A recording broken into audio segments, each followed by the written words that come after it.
Welcome everybody to this webinar.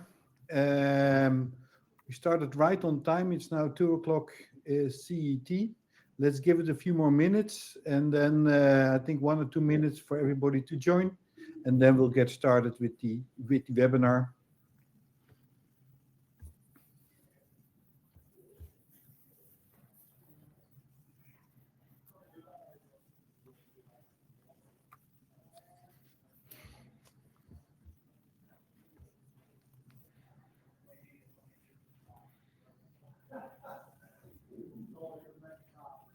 So I still see people joining. That's really great.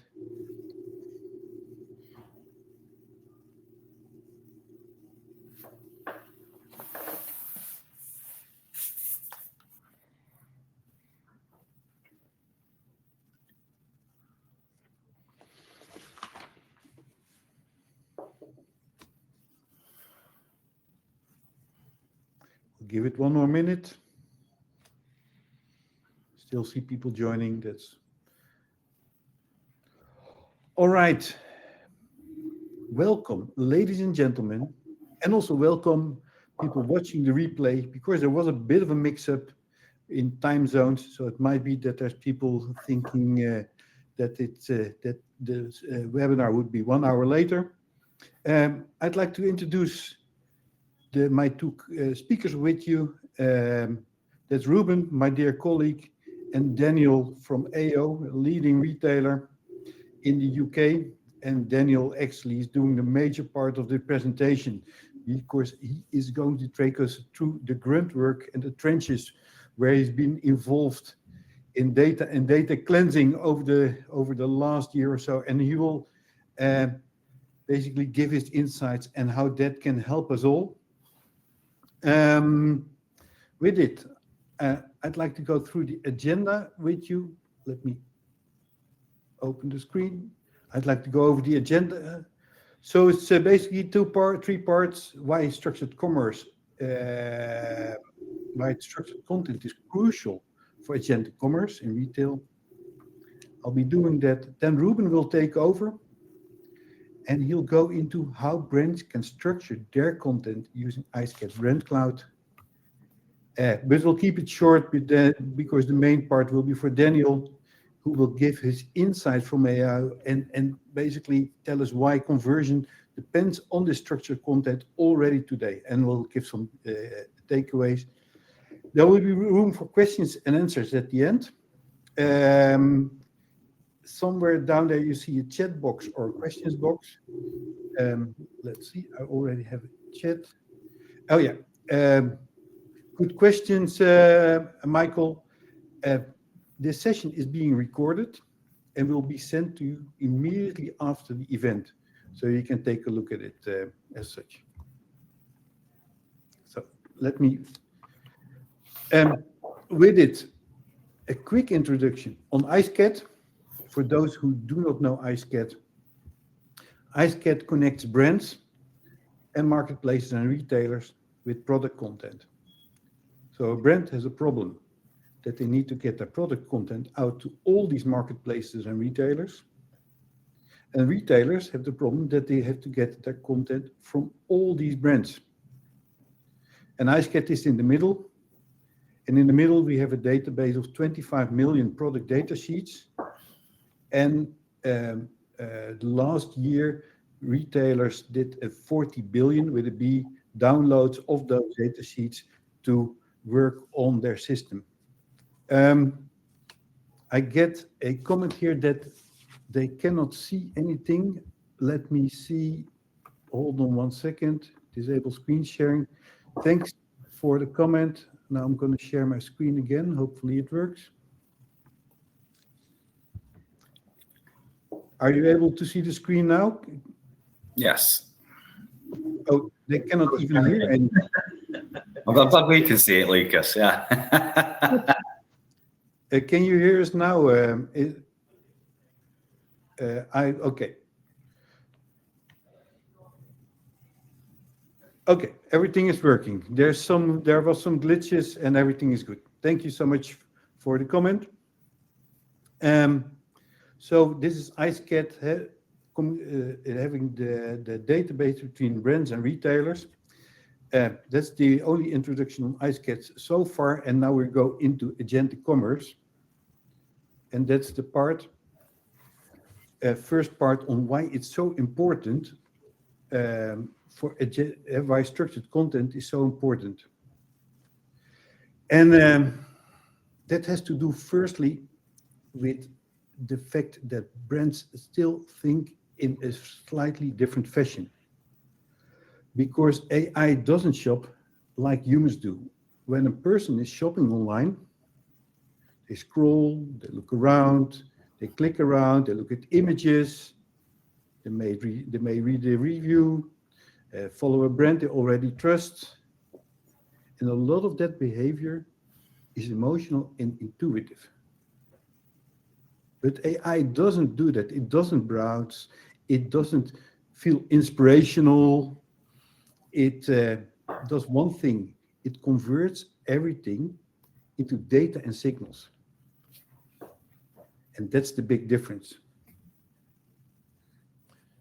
So what actually happens when somebody asks AI to shop? AI compares products, it filters products, and then it recommends products.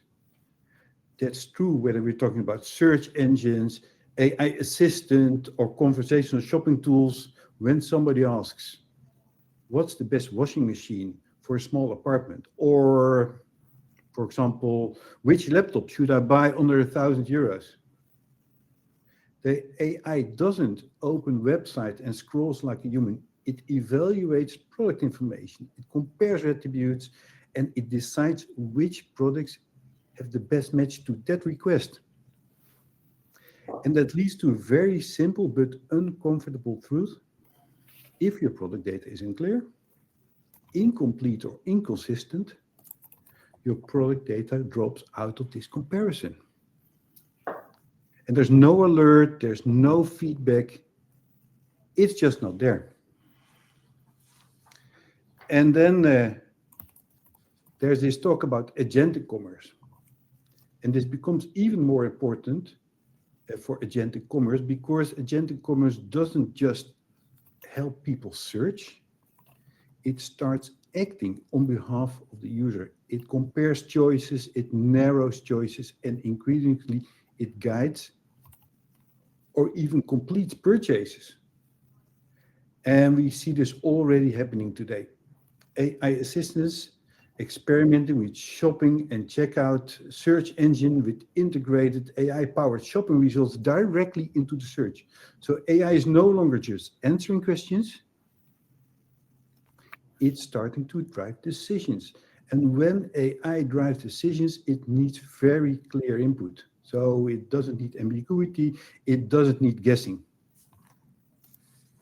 And that's where the product data comes in. So what does AI really need about product data?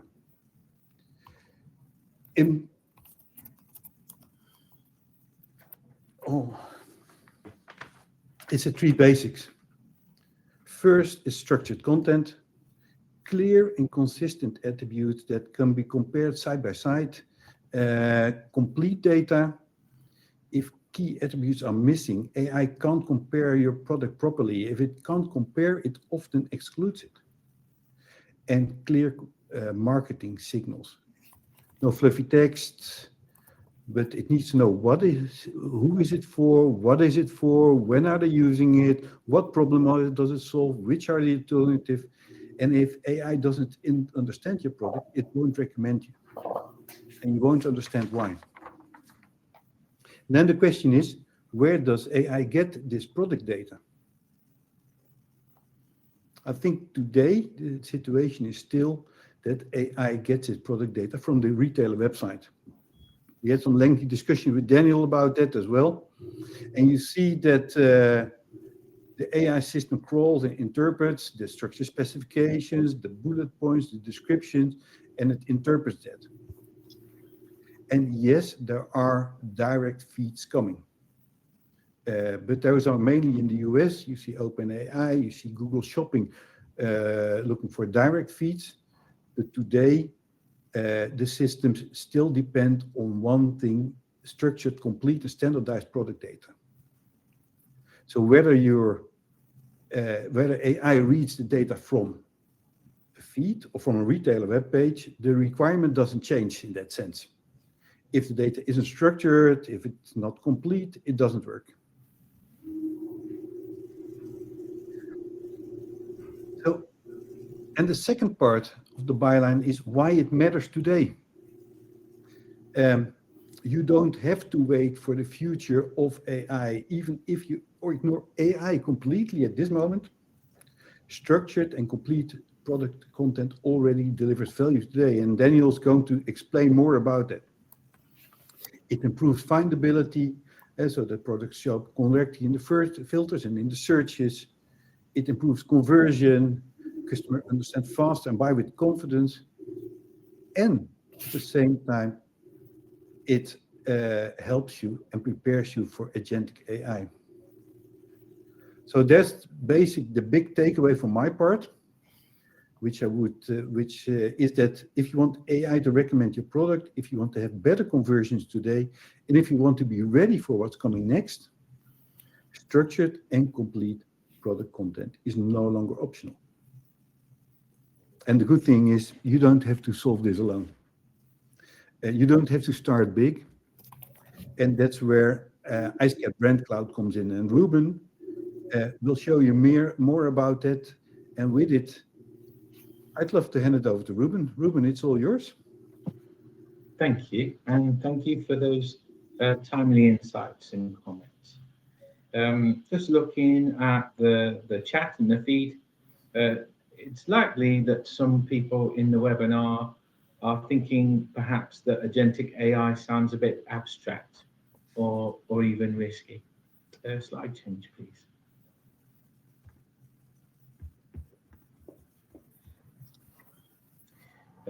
But it's not replacing retail fundamentals at all. In fact, if anything, it's rewarding them. Slide change, please. And the key question here is, if AI shopped for your customer today, would your products even be seen? And that's a really good question, because AI doesn't create value. It amplifies what already exists.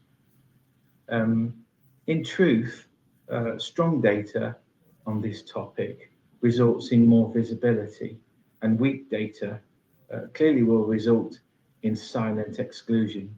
This is where agentic AI will not warn you. There'll be no errors, there'll be no warnings, just absence. Next slide, please.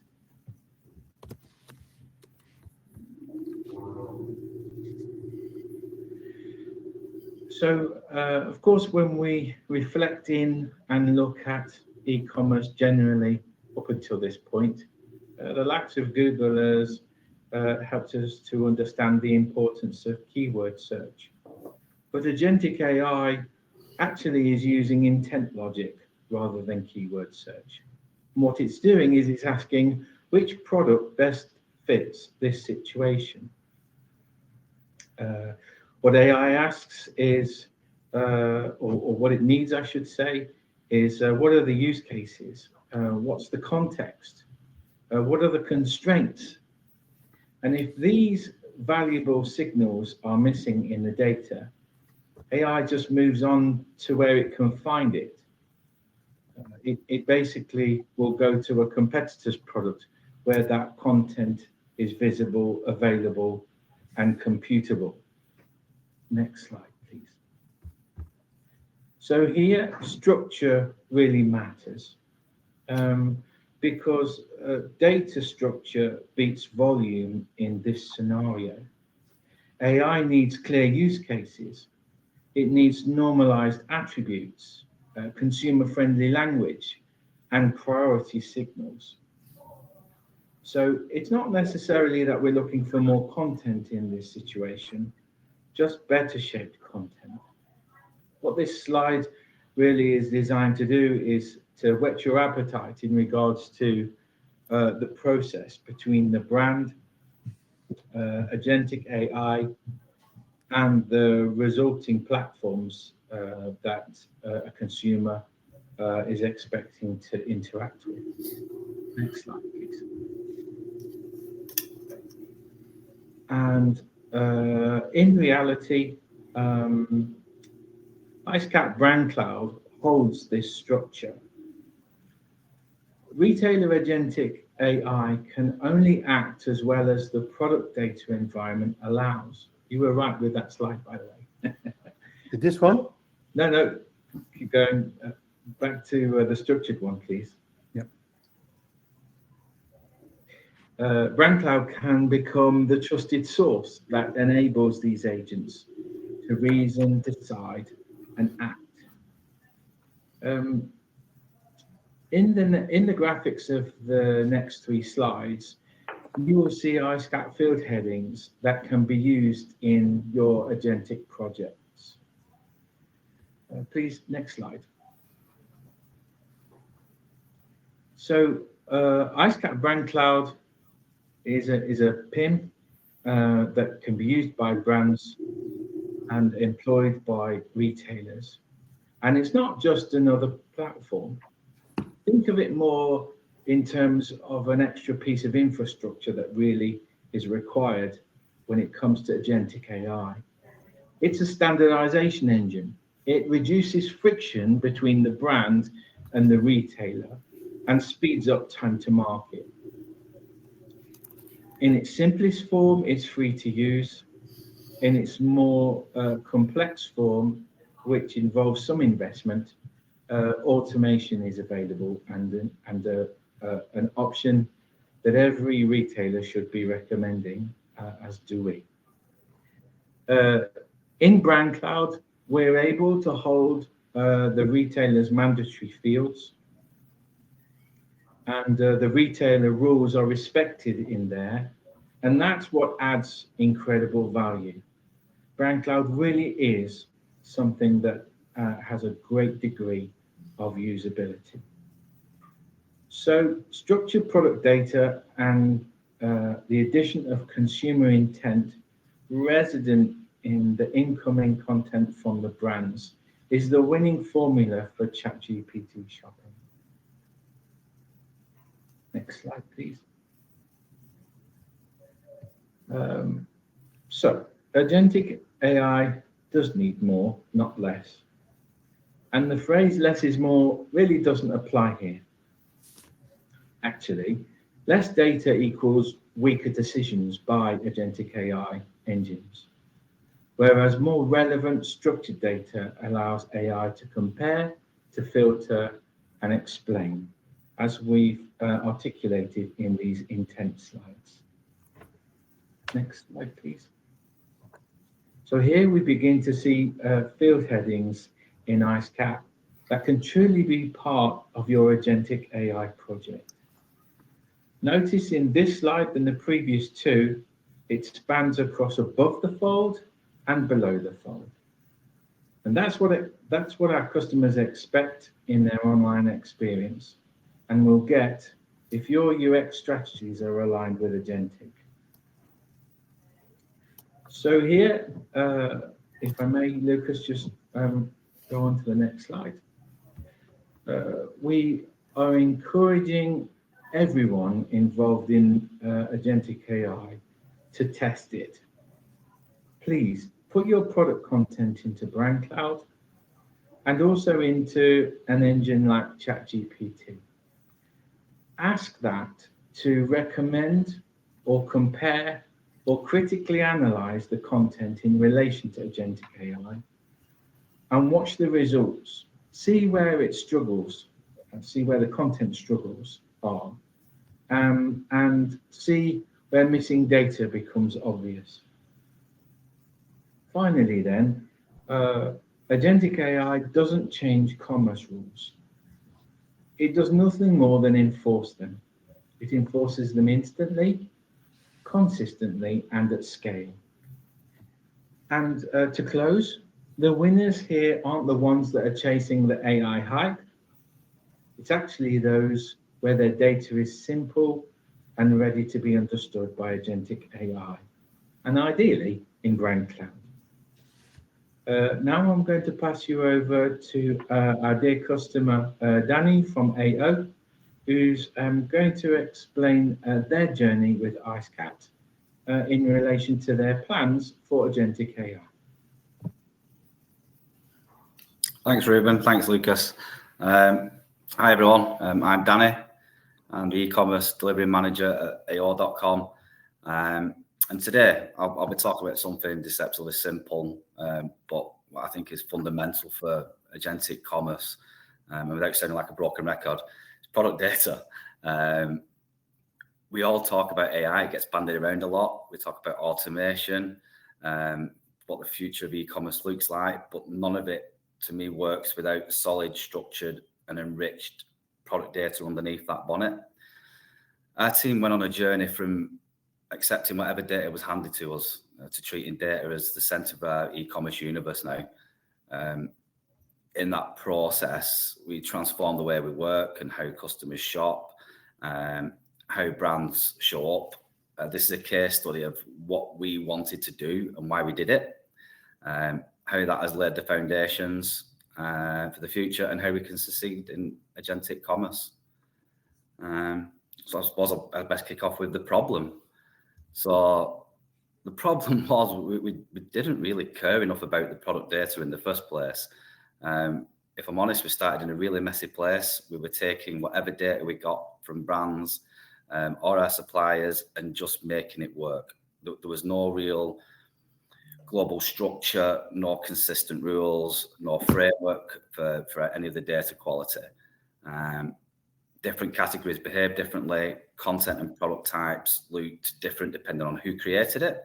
And there was no repeatable process in place. And we weren't really shaping the data. We were more reacting to it.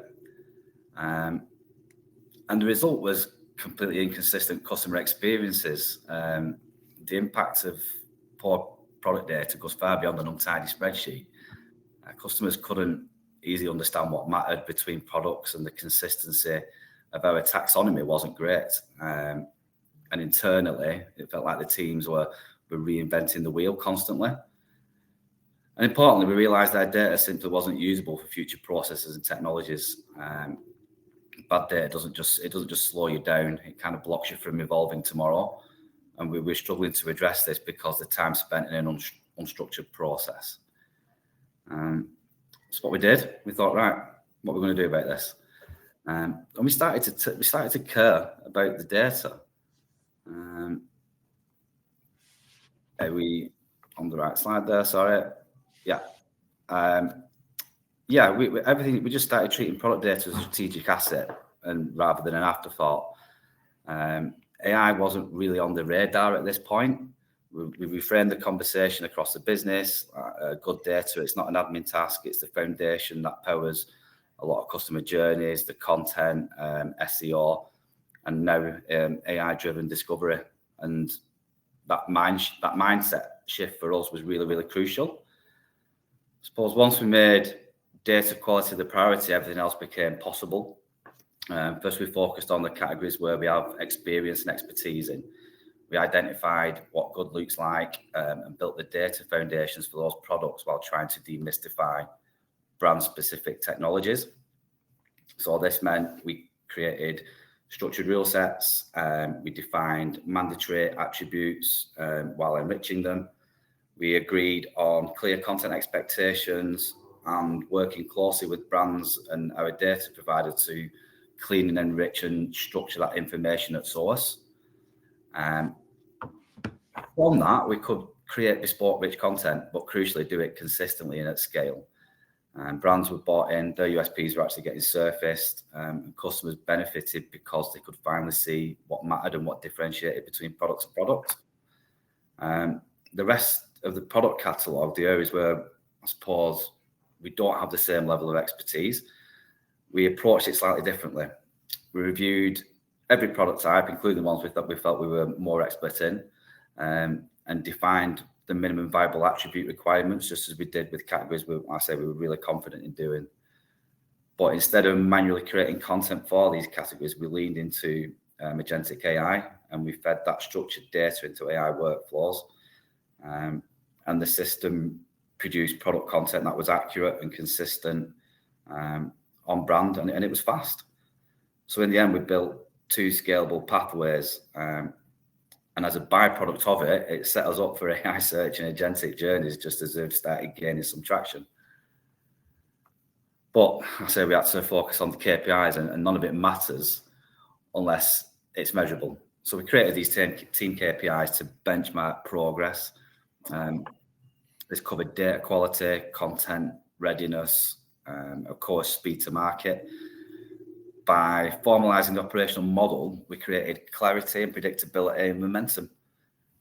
Teams could finally work proactively instead of firefighting issues and not knowing where the true benefits were. It unlocked opportunities for us to address issues which previously we might not have even realised or were made aware of. And because that process was clear end to end, everyone knew where they contributed to that bigger picture. And the impact was pretty sizable, pretty huge for us.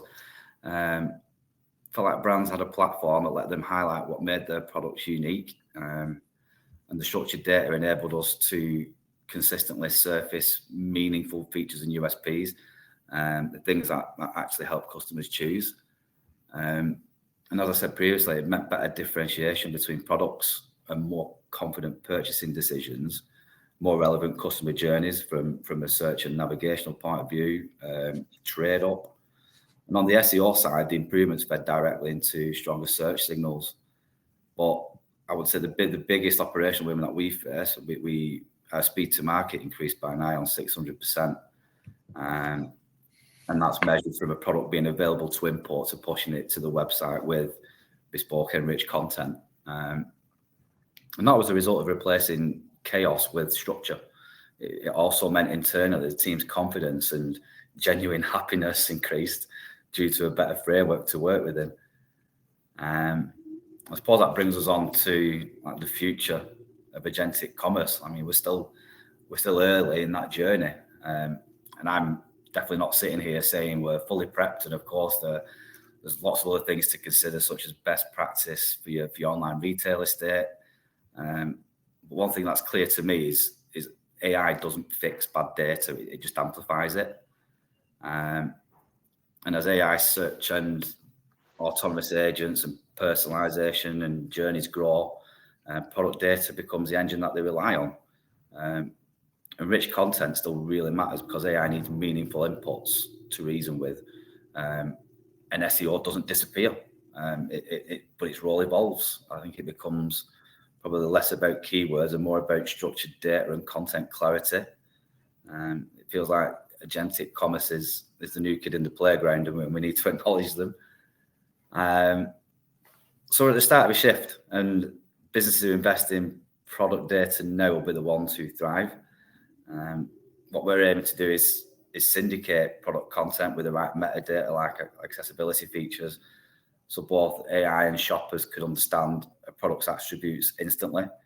But it all stems from the data stream. So I'll say before I close, I suppose one thing I would like people to try and take away from this is, like I say, AI will not fix bad data, but good product data will supercharge your AI. And the brands and the retailers who win in this space will be delivering seamless and intelligent shopping experiences, and the ones who treat data as a product rather than an afterthought. And I just thought I'd like to share that with you all. Thank you. That's really interesting. Thank you so much, Daniel, giving your insights on where your journey is going. And it, as I understand it, there's a lot of grunt work which goes into it as well. It's a lot of convincing the brands to actually upload that data and make sure that it adheres to the AO mandatory fields. Yeah, we want to do the best by the brands. It's something that if we can work with them to ensure that, say, we're getting the best possible product data, right at the very beginning, the products will perform better than if it's not. It's quite straightforward. And what we see now is that you actually point a lot of these brands into iSCAD Brand Cloud, because if they enter the data in there, and there's even the mandatory fields for AO or other key retailers, if you fill those out, you're certain that you get visibility within the AO environment. Sometimes you see that brands are not even filling out the mandatory fields needed to be visible within AO. Well, tell for certain, then they will need to be visible in AI as well. So one of the things I would like to express here, if you haven't tried it, try iScape Brand Cloud. It's free. Register now. And for those who are already using iScape Brand Cloud, but you can then also take an automatic feed from your systems into Brand Cloud. That makes it easier. Then there's no more manual labor.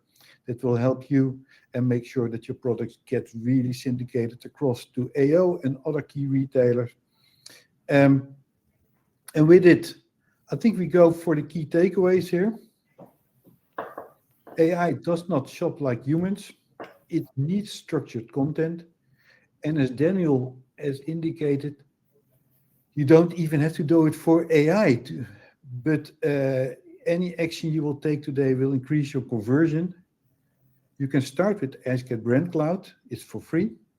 And for those of you who are retailers, like we work with AO, we like to work with retailers also to make sure that there's an adoption of the brands to actually increase the level of content, increase the content structures and everything, so that for them the conversion increases, and for AO and other retailers it makes sure that the platform get filled to the brim and to the max, so that those products are sold there.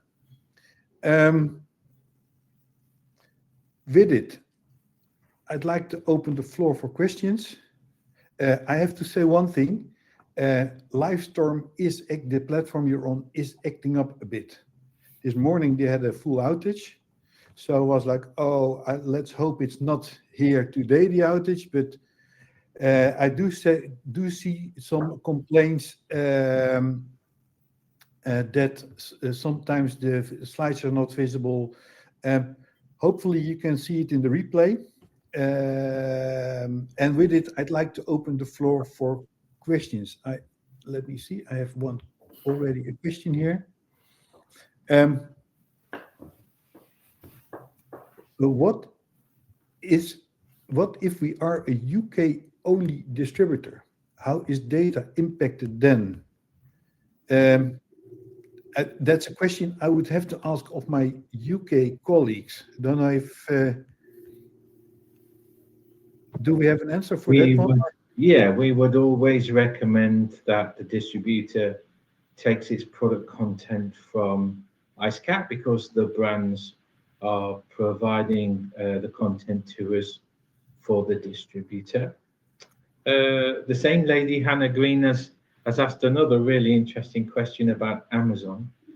That question was, has Amazon blocked ChatGPT? If so, will this impact ChatGPT results when asking it to analyze the data you currently have? That's a cracking question, by the way. And yes, in part, Amazon has blocked ChatGPT from web scraping.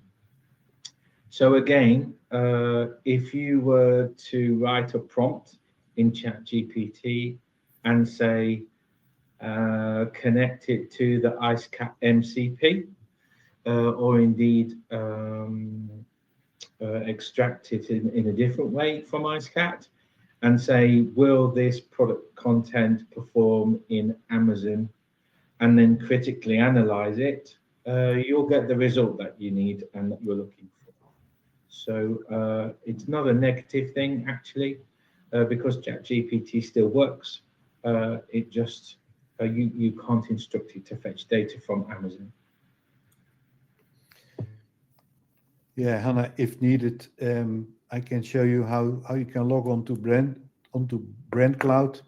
There's a bit of a technical thing. It's called export JSON. It's a technical file, and that you can upload into ChatGPT and ask it for recommendations. I use it myself and then I use it for Claude or some others, and it gives me pretty good recommendations. And it always states like, Lucas, if I look at this product data, what you need to do is express more who it's from, when it's used, how it's used, and how it compares to other products. So if you put it in there, you will see similar type of recommendations as well there. I have another question. Retail is a segment of the market. In the EU, where everybody is more or less self-employed or SOHO or B2B, B2G, B2C, they're all interconnected. Agentic AI favors big retailers and global brands, countries of origin of AI brands. What does this mean for the European Union? It's a bit of a geopolitical question here, Dana. I don't know if Daniel or Ruben have any comment on this one, or I can give it it would mean, I think Daniel, you have a good point here. Oh, sorry, I thought I was on mute. I think the context of this question is brilliant, I have to say, but it doesn't directly relate to the subject matter, in as much that what we're trying to say is use agentic AI to improve things. Our experience is when we're trying to use agentic AI in the way that we've presented today. Actually, it's consumer related and product by product related, and it's not, if I put in, I want to buy a Samsung washing machine, and this is the intent relative to me, it doesn't take me straight to a particular retailer or marketplace unless the content is absolutely amazing. So yeah, like Lucas said, it's a bit of a geopolitical comment, and whilst it's great to have these, not really on topic, I don't think. Any other questions? Then we're 8 minutes into the questions and answers. With it, I would really thank our guest speaker. I think you did an amazing, you painted an amazing story of the journey we're going through, and you're going through. And I think you're right, Daniel. You also say it's still early days. Yeah. We still have a journey ahead of us. Yeah, I think there's going to be more and more consumers who shop via AI agents, ChatGPT, Claude, Gemini, however many you want to reel off. And I think that's only going to increase. And like I was saying, you really want to start being able to, it's going to take a slice of the pie, that, and you really want to try and get your product surfaced on these AI search engines. And like I said, so it's still early days for us, but I think a lot of the hard work in the way that we've structured what we do with the data from a retail point of view, and how we've worked with IceCat to try and get that aligned, so we're making sure we're getting that consistency, should really stand us in good stead for when it really takes off. And I think those are the best closing words we can have for this webinar. So I would like to thank everybody for attending and wish you all a really great afternoon. Thank you so much. Thanks, everyone. Thank you.